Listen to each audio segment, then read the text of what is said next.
Question number 14260 deemed to have been answered. Question number 1420. Question number 14279 is withdrawn by the member. Remaining questions are postponed at the request of members. Now special mentions. Special mentions. Ram Subbareddy garu. Ram Subbareddy garu. M.U. Ramchandra Reddy garu. PVV Surnan Raju garu. Somu Veerraj garu.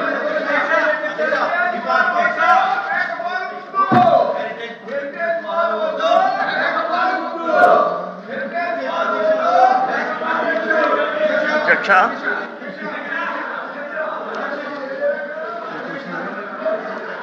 ఈ సభ దృష్టికి ఒక ముఖ్యమైన సామాజిక సమస్యను తీసుకురావాలనుకుంటున్నాను అధ్యక్ష. మన రాష్ట్రంలో దివ్యాంగులు అంగవైకల్యం సర్టిఫికెట్ పొందడంలో తీవ్రమైనటువంటి ఇబ్బందులకు గురవుతున్నారు అధ్యక్ష. పుట్టిన ప్రతి పౌరుడు గౌరవంగా జీవించే హక్కు ఉన్నట్లే దివ్యాంగులకు కూడా అలాంటి హక్కు ఉండాలి. కానీ నేటి పరిస్థితిలో వారు ఆ పరిస్థితిని నిరూపించుకోవడానికి నెలల పాటు తిరగవలసి వస్తుంది అధ్యక్ష. ఒక సర్టిఫికెట్ కోసం గ్రామ సచివాలయం, ప్రభుత్వ ఆసుపత్రి, మెడికల్ బోర్డు ఇలా అనేక కార్యాలయాల చుట్టూ తిరగవలసి వస్తుంది అధ్యక్ష. చాలాసార్లు దరఖాస్తు ఎక్కడో ఆగిపోయిందో తెలియకుండా తిరస్కరించబడుతుంది అధ్యక్ష. సాంకేతికంగా ప్రజలు సౌకర్యం కలిగించే ఉన్న దివ్యాంగుల విషయంలో అది భారంగా మారింది.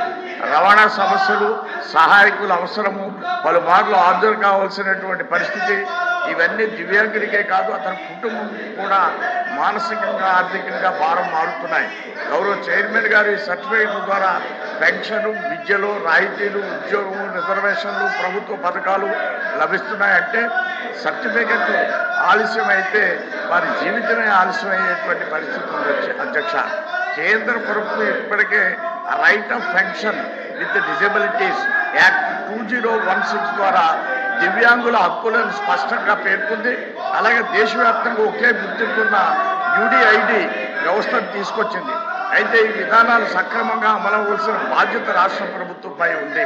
అందువల్ల నా వినమ్ర విజ్ఞప్తి ఏంటంటే ఒకే దరఖాస్తు, ఒకే పరీక్ష, ఒకే కేంద్ర విధానాన్ని రాష్ట్ర వ్యాప్తంగా అమలు చేయాలి. మండల స్థాయిలో మెడికల్ బోర్డు క్యాంపులు నిర్వహించాలి. తీవ్రమైన దివ్యాంగులకు డోర్ స్టెప్ సర్టిఫికేట్ వెరిఫికేషన్ ఏర్పాటు చేయాలి. యూడిఐడి, సదరం, పెన్షన్, ఇతర పథకాల ప్రక్రియ ఒకటిగా కలిపి సులభతరం చేయాలి. దరఖాస్తు స్థితి నుంచి మొబైల్ సందేశం ద్వారా సమాచారం అందించే వ్యవస్థను ఏర్పాటు చేయాలి. గౌరవ చైర్మన్ గారు దివ్యాంగులకు కరుణ అవసరం లేదు, వారి హక్కులు కావాలి, గౌరవం కావాలి, సులభమైన పరిపాలన కావాలి.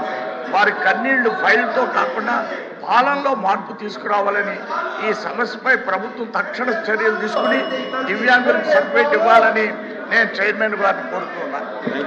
వంకా రవీంద్ర గారు, భూమిరెడ్డి రామగోపాల్ రెడ్డి గారు.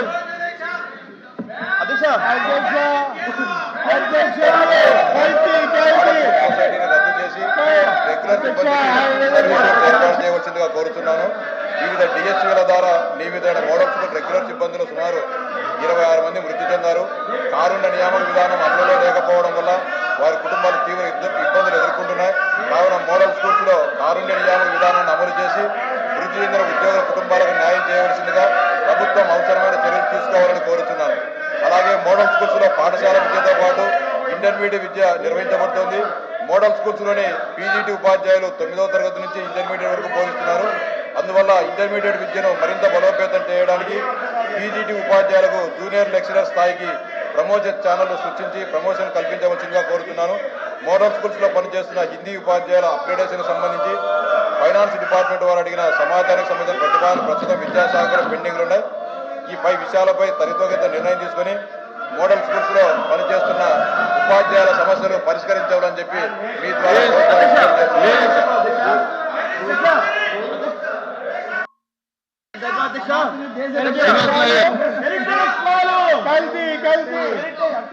శాఖల్లో పనిచేస్తున్న ఉపాధ్యాయ ఉద్యోగులు అందరూ పదవి విరమణ వయసు 62 సంవత్సరాలుగా కొనసాగుతుంది అధ్యక్ష. కానీ అన్ని ప్రభుత్వ శాఖల్లోనూ కాంట్రాక్ట్ అవుట్ సోర్సింగ్ ఎంటీఎస్ ఉపాధ్యాయులు మరియు వివిధ కేడర్లో వివిధ శాఖల్లో పనిచేస్తున్న రెగ్యులర్ ఉద్యోగులకు 60 సంవత్సరాల కాలాన్ని 62 సంవత్సరాలుగా పెంచుటకు కమిటీ వేశారు అధ్యక్ష. కానీ కమిటీ తగు విధంగా 60 నుంచి 62 చేస్తున్నట్లుగా సిఫార్సులు వేగవంతంగా చేయకపోవడం వల్ల చాలా మంది ఉద్యోగ ఉపాధ్యాయులు పదవి విరమణ 60 సంవత్సరాలకే చేస్తూ చాలా ఇబ్బంది పడుతున్నారు అధ్యక్ష. దయచేసి మీ ద్వారా ప్రభుత్వానికి ఆ కమిటీ రిపోర్ట్ చేయమని కోరుతున్నాను అధ్యక్ష.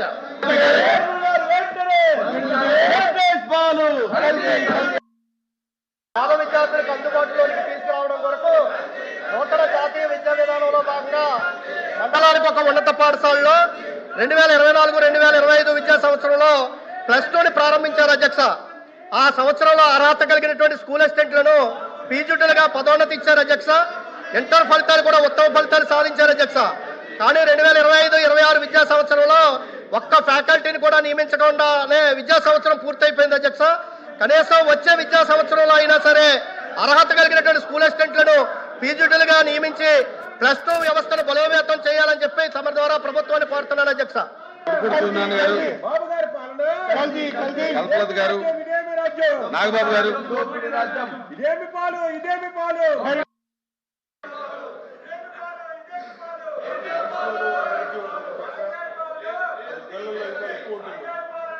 ఎనర్జీని సరైన మార్గంలో ఛాలెంజ్ చేస్తే మంచి పౌరులు ఎదుగుతారు. ముఖ్యంగా చదువుకునే పిల్లలకు వారంలో కనీసం 3 రోజులైన physical fitness, games and extra curricular యాక్టివిటీస్లో శిక్షణ ఇవ్వాలి. కొన్ని ప్రైవేట్ ఎడ్యుకేషన్ ఇన్స్టిట్యూట్స్లో చదువుకుంటున్న పిల్లలకి ఫిజికల్ ఫిట్నెస్ లేకపోతే క్రీడా వసతి కరువైపోయింది. 4 గోడల మధ్య చదివి చాలామంది పిల్లలు, స్పెషల్లీ ప్రైవేట్ స్కూల్ పిల్లలు ఎంతో స్ట్రెస్ గురవుతున్నారు. మానసిక శారీరక ఆరోగ్య ఇబ్బందులు ఎదుర్కొంటున్నారు. కొందరు పిల్లలైతే సూసైడల్ టెండెన్సీ గురవుతున్నారు. కొన్ని చోట్ల చదువు స్ట్రెస్ తట్టుకోలేక ఎంతో మంది స్టూడెంట్స్ ఆత్మహత్య చేసుకుంటున్నారు. కానీ ఇలాంటి గేమ్స్ అయితే ఫిట్నెస్ సౌకర్యాలు ఉండటం వల్ల అలాంటి స్ట్రెస్ కొంతవరకు తగ్గి వాళ్ళు ఆరోగ్యంగా ఉంటారు. మానసికంగా శారీరకంగా ఎంతో ఆరోగ్యంగా ఉంటారు అధ్యక్ష. ముఖ్యంగా ప్రభుత్వ సంస్థల్లో ప్లే గ్రౌండ్స్ చాలా ఉంటాయి. ప్రైవేట్ ఇన్స్టిట్యూషన్లో చాలా వరకు ప్లే గ్రౌండ్స్ ఉండవు. సో నా ఒక సలహా ఏంటంటే common playground system CPGS అనే విధానం ప్రవేశపెట్టి ZP public schools, municipal corporation పరిధిలో ఉన్న ప్లే గ్రౌండ్స్ ప్రైవేట్ ఇన్స్టిట్యూషన్కి మినిమం ఫీజు పే చేసి ప్రైవేట్ ఇన్స్టిట్యూషన్స్ విద్యార్థులు ఆడుకోవడానికి, శారీరక సాధన చేయడానికి వినియోగించుకునే అవకాశాలు పరిశీలించాల్సిందిగా కోరుతున్నాం అధ్యక్ష. ప్రైవేట్ ఇన్స్టిట్యూషన్స్ పే చేసే మినిమం ఫీజ్ అమౌంట్ పబ్లిక్ స్కూల్స్లో శానిటరీ స్టాఫ్, ఇతర మెయింటెనెన్స్ కోసం వినియోగించవచ్చు. పబ్లిక్ స్కూల్స్, ప్రైవేట్ స్కూల్స్ విద్యార్థుల మధ్య సఖ్యత, అవగాహన కూడా ఏర్పడుతుంది. గౌరవ ప్రధాని శ్రీ నరేంద్ర మోడీ గారు కానీ, గౌరవ ముఖ్యమంత్రి శ్రీ చంద్రబాబు నాయుడు గారు కానీ, గౌరవ ఉప ముఖ్యమంత్రి శ్రీ పవన్ కళ్యాణ్ గారు కానీ ఈ పిల్లలకు స్ఫూర్తిగా నిలుస్తున్నారు. నరేంద్ర మోడీ గారు, చంద్రబాబు నాయుడు గారు 7-10 వయసులో కూడా ఎంతో యాక్టివ్గా ఉన్నారు. ప్రతిరోజు ఉదయాన్నే యోగా చేస్తారు. ఎంతో డిసిప్లిన్ లైఫ్ జీవిస్తున్నారు. ఆరోగ్యంగా, ఉత్సాహంగా పరిపాలన నిర్వహిస్తున్నారు. అలాగే మన ఉప ముఖ్యమంత్రి శ్రీ పవన్ కళ్యాణ్ గారు ప్రభుత్వంలో ముఖ్య శాఖ బాధ్యతలు నిర్వహిస్తూ కూడా ఇప్పటికీ మార్షల్ ఆర్ట్స్ సాధన కొనసాగిస్తున్నారు. ఇటీవల టైగర్ ఆఫ్ మార్షల్ ఆర్ట్స్ అని అంతర్జాతీయ బిరుదు అందుకున్నారు. జపాన్ కంట్రీ 5th ర్యాంక్ కూడా పొందారు. ఇనుప కండరాలు, ఉప్పు నరాలు కలిగిన యువత ఈ దేశానికి కావాలని స్వామి వివేకానంద చెప్పినట్టు అటువంటి యువతను తయారు చేస్తున్నామా, లేకపోతే కేవలం పుస్తకాలు పురుగులో వదిలేస్తున్నామా అనేది మనందరం ఆలోచించాలి. చదువుతో పాటు physical fitness, martial arts, self defence, yoga వంటి కార్యక్రమాలను అమలు చేసేలా తగిన చర్యలు తీసుకోవాలని గౌరవ ముఖ్యమంత్రి చంద్రబాబు నాయుడు గారిని, గౌరవ విద్యాశాఖ మంత్రి శ్రీ నారా లోకేష్ గారిని ఈ సభ ద్వారా కోరుతున్న అధ్యక్ష. జై హింద్. కళ్యాణ్ గారు, చంద్రశేఖర్ రెడ్డి గారు, ప్లీజ్ దయచేసి బడ్జెట్ మీద డిస్కషన్ చేద్దాం. ప్లీజ్ బడ్జెట్ మీద మాట్లాడండి. బడ్జెట్ మీద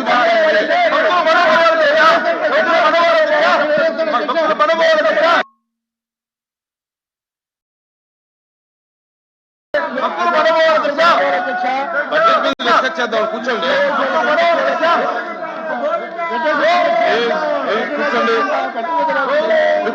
బడ్జెట్ మీద వెళ్దాం.